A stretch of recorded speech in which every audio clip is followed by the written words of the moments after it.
হাজী ইয়াসিন সাহেবের যারা সমর্থক আছেন, আপনাদের জন্য আজকের ভিডিওতে একটা সুসংবাদ আছে। বিষয়টা হয়ে গেছে যে ভাগ্যে থাকতে হবে, তবে ভাগ্য তো এমনি হয় না, পরিশ্রমের মাধ্যমে হয়, কর্মের মাধ্যমে হয়। কথা বলছি কুমিল্লা 6-এ ইতিমধ্যে বিএনপি থেকে যাকে মনোনয়ন দেওয়া হয়েছে, বিএনপির একজন তিনি কি বলা হয় যে নিবেদিত কর্মী জনাব মনিরুল হক চৌধুরী। আগে তিনি জাতীয় পার্টিও করেছেন, আর এইবার সীমানাগত ইস্যুতে এসে যে পরিবর্তনটা ঘটল এবং কুমিল্লার রাজনীতিতে হাজী ইয়াসিন বনাম সাক্ষুর এই দুইজনের যে কনফ্লিক্ট আছে, সেই কনফ্লিক্টে কুমিল্লা 10 সাবেক, এখন যে কুমিল্লা সদর দক্ষিণ এলাকাটা কুমিল্লা সদরের সাথে কানেক্ট হলো, সেখান থেকে এই আসনটা যেন বিএনপি না হারায় মনিরুল হক চৌধুরীকে নমিনেশন দেওয়া হলো। এরপরে শুরু হয়ে গেল লাগাতার অবরোধ, আন্দোলন। হাজী ইয়াসিন সাহেবের যারা কর্মীরা আছেন, এমনকি কর্মীদের বাহিরেও আছেন, বিএনপি করেন না কিন্তু হাজী ইয়াসিন সাহেবকে পছন্দ করেন, এরকম একটা অংশ কিন্তু আছে। আমি বুঝাই কিভাবে। যেমন আমি হাজী ইয়াসিন সাহেবকে কিভাবে চিনি, রাজনীতিবিদের পাশাপাশি বাহিরে ওনার আরেকটা চরিত্র আছে, সেটা হচ্ছে তিনি মোটিভেশনাল স্পিকিং হিসাবে কিছু কিছু ভিডিও বানান। যেমন বেশ কিছু চ্যানেল বা আমরা যারা কন্টেন্ট ক্রিয়েটর আছি, সেখানে তিনি একজন উদ্যোক্তা হিসাবে, একজন ক্ষুদ্র ব্যবসায়ী থেকে আজকের দিন পর্যন্ত তিনি ব্যবসাকে কিভাবে বড় করেছেন, কিভাবে ব্যবসাকে যত্ন নিয়েছেন, কর্মীদের প্রতি কিরকম আচরণ করতে হবে, কর্মচারীদেরকে কিভাবে চালাতে হবে, আপনার ব্যবসায় আপনার মনোযোগ কিভাবে থাকতে হবে, এরকম বেশ কয়েকটা ভিডিও আছে যা শিক্ষণীয়। আর এই শিক্ষণীয় ভিডিওগুলোতে আপনি যদি কমেন্ট দেখেন বা লাইক দেখেন বা শেয়ারিং দেখেন, বিএনপি করে না, কিন্তু একজন উদ্যোক্তা হিসাবে, একজন ব্যবসায়ী হিসাবে, যেহেতু হাজী ইয়াসিন সাহেব আরকু গ্রুপের মালিক, অনেকগুলো ব্যবসানার আছে, তো সেখান থেকে একটা ফ্যান বেস কিন্তু উনি তৈরি করেছেন। আর এইটার ইফেক্টটা দেখেন ওনার জন্য কিভাবে পজিটিভ হয়ে গেল। আমিও ওনার এরকম ভিডিওগুলো দেখি, যেহেতু আমিও খুবই ক্ষুদ্র একজন ব্যবসায়ী, তো একজন ব্যবসায়ী হিসাবে ওনার থেকে শিক্ষণীয় অনেক কিছু আছে। যদিও আমাদের মেইন যারা রাজনীতিতে আছেন তাদের বক্তব্যগুলো ম্যাক্সিমাম দল ভিত্তিকই থাকে, রাজনীতি ভিত্তিক থাকে, যার কারণে যেই দলের কর্মী বা যেই নেতার কর্মী তারাই পছন্দ করেন, বাকিরা কিন্তু দলভিত্তিক নেতাভিত্তিক অনেকে পছন্দ করে না। এটা আমাদের মধ্যে আছে। যেমন আপনি ধরতে পারেন ব্যারিস্টার সুমন, তিনি আওয়ামী লীগের নেতা ছিলেন, কিন্তু তার কর্মের মাধ্যমে তিনি আওয়ামী লীগের বাহিরেও একটা বড় ফ্যান বেস তৈরি করেছিলেন। এটা হচ্ছে বাস্তবতা। তো কুমিল্লার মধ্যে যারা রাজনীতি করেন, হাজী ইয়াসিন সাহেব একটু ভিন্ন। ওই যে তিনি তার ব্যবসায়িক জীবনের যে বক্তব্যগুলা তিনি মানুষের সামনে তুলে ধরেছেন, হিউজ ভাইরাল কিন্তু, কারণ এখানে শিক্ষণীয় আছে। আমি যেমন একজন ব্যবসায়ী হিসাবে, ক্ষুদ্র ব্যবসায়ী হিসাবে, একজন বড় ব্যবসায়ী বা মোটিভেশনাল স্পিকিং গুলা আমি শুনছি, এরকম অনেকেই শুনছেন। এখন এই কথাগুলো কেন বললাম, যখন মনিরুল হক সাক্ষু ভাই আর মনিরুল হক চৌধুরী ভাই তারা একটা টিম হিসাবে কোথাও না কোথাও কাজ করেছেন, আর বলা হয়েই থাকে যে সাক্ষু ভাইয়ের ব্যাকআপে মনিরুল হক চৌধুরী কুমিল্লা 6 আসনে বিএনপিকে জয়ের সম্ভাবনা দেখেন, কিন্তু বাস্তবতা হচ্ছে একটু ভিন্ন। একটু ভিন্ন কেন? গত 13 নভেম্বর জনাব তারেক রহমানের একটা ফোন পাইলেন হাজী ইয়াসিন সাহেব। কেন? কারণ যখন কুমিল্লা 6-এ 4,03,000 ভোটার ছিল আমাদের সদরে, কুমিল্লা ক্যান্টনমেন্ট, সিটি কর্পোরেশন, এই অঞ্চলগুলো মিলেয়া, আর 2 লক্ষ প্লাস ভোটার হচ্ছে কুমিল্লা সদর দক্ষিণে। যখন মনিরুল হক চৌধুরী সদর দক্ষিণের সন্তান, সাবেক 10 আসনের এমপি ছিলেন, তিনি সীমানা জটিলতা ইস্যুতে কুমিল্লা 6-এ এন্ট্রি নিলেন হাজী ইয়াসিন বনাম মনিরুল হক সাক্ষু দুজনের রাজনৈতিক কনফ্লিক্টের কারণে। তো উনি এখানে আসনটা পাইলেন, কিন্তু ভোটের আনুপাতিক হারে মনিরুল হক চৌধুরীর যে ভোটাররা আছেন তারা সদর দক্ষিণে সংখ্যা হচ্ছে 2 লাখ প্লাস। তবে কুমিল্লা তো বিএনপি এখানে মার্কা হিসাবে ভোট তৈরি হবে। তারপরেও হাজী ইয়াসিন সাহেবের যারা সমর্থকরা আছেন তারা মনে করছেন মার্কা টার্কা বুঝি না, ভোট যদি দিতে হয় হাজী ইয়াসিনকে দেব, নয়তো আওয়ামী লীগকে দিয়ে দিব, নয়তো জামাতকে দিয়ে দিব। একটা হিউজ প্রটেস্ট তৈরি করে ফেললেন।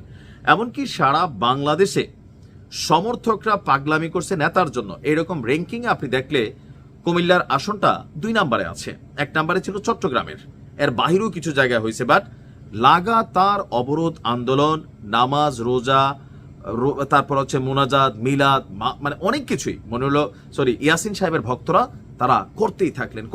নিউজটা ন্যাশনাল নিউজ হয়ে গেল। এটা বিএনপির দৃষ্টিতে গেল।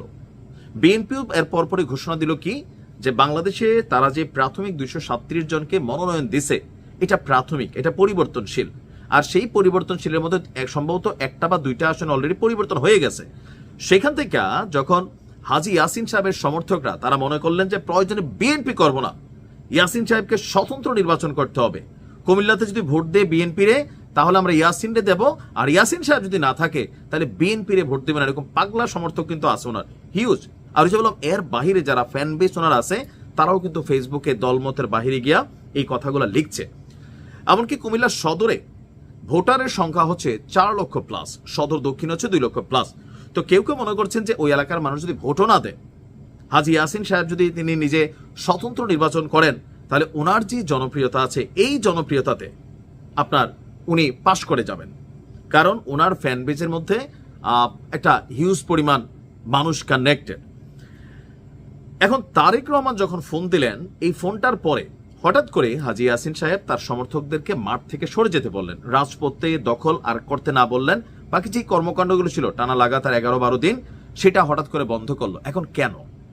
কারণ হচ্ছে জনাব তারেক রহমান, বিভিন্ন সূত্র বলছে, আর আপনারাও জানেন যে জনাব তারেক রহমান নভেম্বরের 25-এর আগে পরে তিনি বাংলাদেশে আসতে যাচ্ছেন।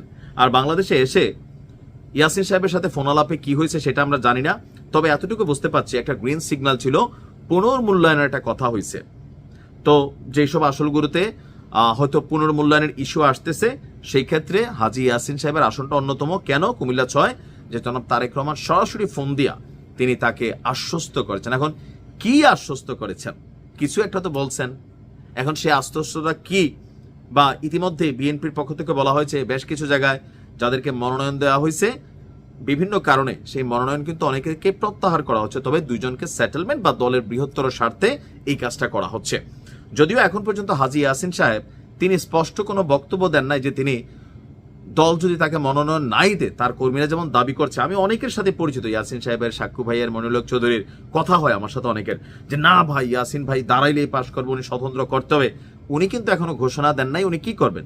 এমনও হইতে পারে জনাব তারেক রহমান আইসা বেগম খালেদা জিয়া সহ ওনার সামনে ডাকাইলো, সেখানে একটা বক্তব্য দিল, হাজী ইয়াসিন সাহেব তো সমর্থনও দিয়ে দিতে পারেন। আবার এমনও হইতে পারে যে মনিরুল চৌধুরীকে বুঝাইয়া মনোনয়নটা হাজী ইয়াসিন সাহেবকে দিয়ে দিতে পারে, যেহেতু এটা এখন ঝুলে আছে। তবে এই ঝুলে থাকাটা, এই যে লড়াইটা আপনি দেখেন চলমান, মানে আশাটা এখনো শেষ হয় নাই, যেহেতু জনাব তারেক রহমান সরাসরি ফোন দিয়েছেন। আর তারেক রহমানের একটা ফোনের ভ্যালু আজকের দিনে এটা বুঝতে পারেন যে সকল নেতারা আছেন।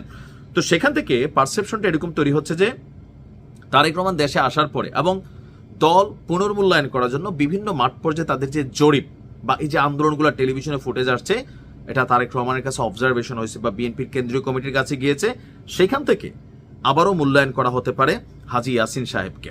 তবে প্রসেসিংটা অনেকটা জটিল হয়ে যাবে শেষ অংশে এসে, এই কারণেই যে মনিরুল হক চৌধুরী ওনাকে অন্য কোনো আসনে ট্রান্সফার করবে বা ওনাকে কিভাবে আসলে বুঝাবে, যাতে একবার দিয়ে ফেলছে, এটাও একটা ইস্যু। দেখেন, আমি আবারও বলি ভাই, আমি কাউকে প্রমোশন করি না। আমার কাছে যারে যেমন মনে হয়, আমার জটিল মানে ক্ষুদ্র বুদ্ধিতে যেসব জটিল বিষয়গুলো আমার কাছে সমাধান করি, আমার কাছে মনে হয় ভালোটাও দেখাই, খারাপটাও দেখাই।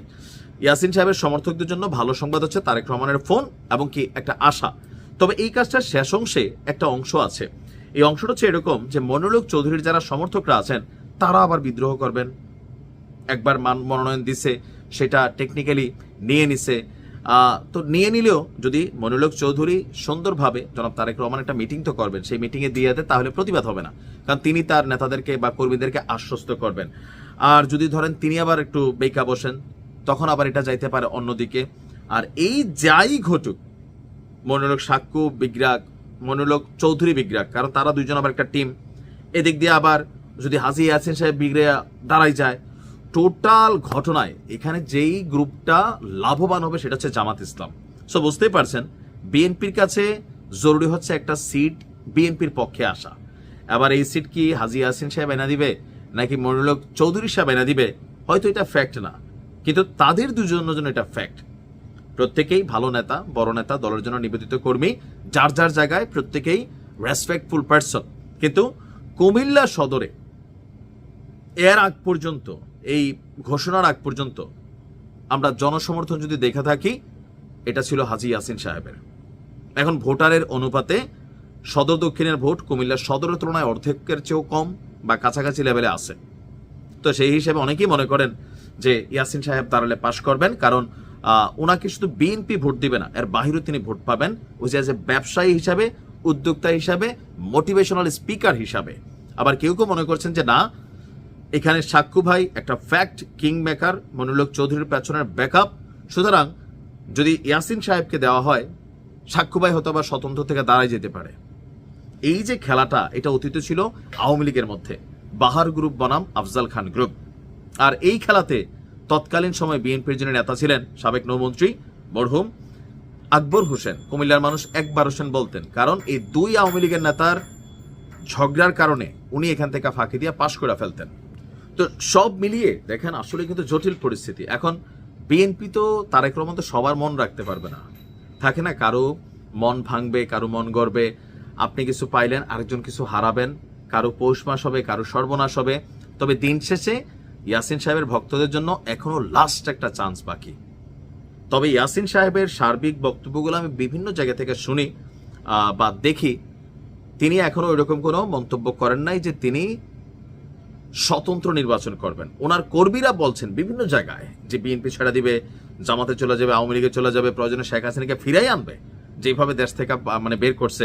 সো এটা কিন্তু একটা ফ্যাক্ট। এখন দেখা যাক আসলে কি হয়, তারেক রহমান আসা পর্যন্ত অপেক্ষা করতে হবে।